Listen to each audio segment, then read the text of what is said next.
Hi friends, welcome to unsatisfied Kiran. ఈరోజు పవన్ కళ్యాణ్ తొలి ప్రేమ movie గురించి చెప్పుకుందాం. తొలి ప్రేమ అనేది కలవటానికి పుట్టిన ప్రేమ కాదు, త్యాగం చేయటానికి పుట్టిన ప్రేమ కథ. ఇది లవ్, ఎమోషన్, మెచ్యూరిటీ కలిసిన ఒక క్లాసిక్ సినిమా. స్టోరీలో బాలు ఒక సాధారణ యువకుడు, చాలా సరదాగా ఉండే వ్యక్తి. జీవితాన్ని లైట్గా తీసుకుంటాడు. ఒక సందర్భంలో అతని జీవితంలోకి మధు వస్తుంది. మధు స్వభావం బాలుకి పూర్తిగా భిన్నం. చాలా సీరియస్, డిసిప్లిన్ ఉన్న అమ్మాయి. చదువు, భవిష్యత్తు మీద ఫోకస్. బాలు ఆమెను చూసినప్పటి నుంచే ఆమెపై ప్రేమ పెంచుకుంటాడు. బాలు ప్రేమని డైలాగ్స్తో కాదు, చిన్న చిన్న పనులతో చూపిస్తాడు. మధు ఇబ్బందుల్లో ఉన్నప్పుడు ముందుంటాడు. ఆమె పేరు, ఫేమ్, కెరీర్కి ఎలాంటి నష్టం రాకుండా చూస్తాడు. ఆమెకి తెలియకుండా కూడా సహాయం చేస్తాడు. ఇక్కడే బాలు పాత్ర గొప్పతనం కనిపిస్తుంది.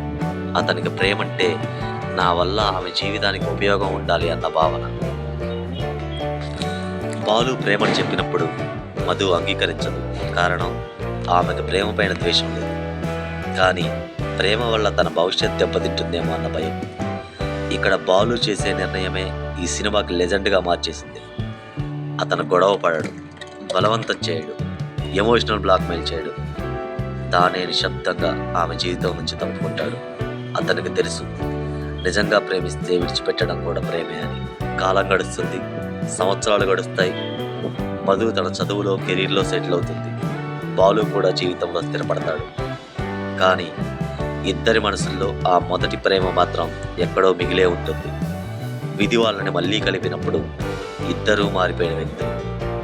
ఇప్పుడు బాలు ఇంకా మెచ్యూర్, మధు కూడా జీవితం అర్థం చేసుకున్న అమ్మాయి. చివరికి మధుకు తెలుస్తుంది బాలు ఎంత త్యాగం చేశాడో, తన భవిష్యత్ కోసం ఎలా తన ప్రేమని అణుచుకున్నాడో.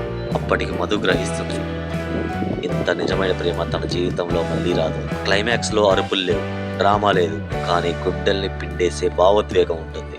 నటన గురించి చెప్పుకుంటే ఇది స్టార్ పాత్ర కాదు, ఇది ఒక నిజమైన ప్రేమికుడి పాత్ర. కళ్ళతో మాట్లాడే acting, silent emotions, over acting లేకుండా చేసిన పర్ఫార్మెన్స్. పవన్ కెరీర్లో ఇది ఒక టైమ్లెస్ రోల్. కీర్తి రెడ్డి చాలా natural acting, simple, graceful presence, పాత్రకి పూర్తి న్యాయం. ఈ సినిమా పాటలు కేవలం పాటలు కాదు, కథలో భాగం. దర్శకుడు ఏ కరుణాకరణ్ ప్రేమను చాలా స్వచ్ఛంగా చూపించారు. ఈ సినిమాలో చెప్పే మెసేజ్ ఏంటంటే, ప్రేమ అంటే పొందడం మాత్రమే కాదు, అవసరమైతే వదిలేయటం కూడా.